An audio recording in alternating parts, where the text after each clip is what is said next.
Osiibye otano munnange nkwaniriza kwa lipoota y'embeera y'obudde omwanjuzi Agnes Nalukwago. Ebitundu by'eggwanga ebisinga obungi bibadde bya kiddedde nga mwetobeseemu n'enkuba era nga kino kivudde ku mukubo gw'enkuba okuba nga gusembulidde ddala ne gudda mu bitundu by'eggwanga ebisinga obungi.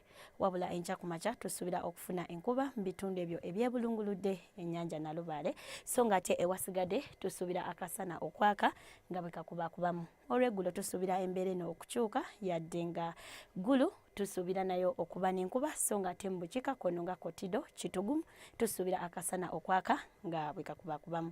Ebbugumu erya waggulu tulisuubira okutuukira ddala ku degrees 30 eyo mu Kotido so ng'ate ensozi ez'e Kabaale tusuubira ebbugumu okutuukira ddala ku Celsius 22. Olw'ekibuga ekikulu Kampala tusuubira ebbugumu okutuukira ddala ku Celsius 26.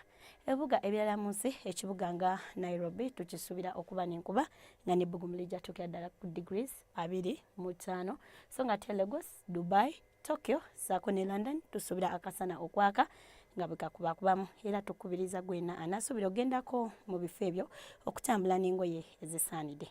Okufuna ebisingakaawo bisange ku mutimbagano gw'ekitongole kyaffe nga bwe birambikiddwa ku lutimbe lwa TV yo. Sigadde ndi Agnes Nalukwago sigala nga yeekomera ku UBC. Sula bulungi weeraba.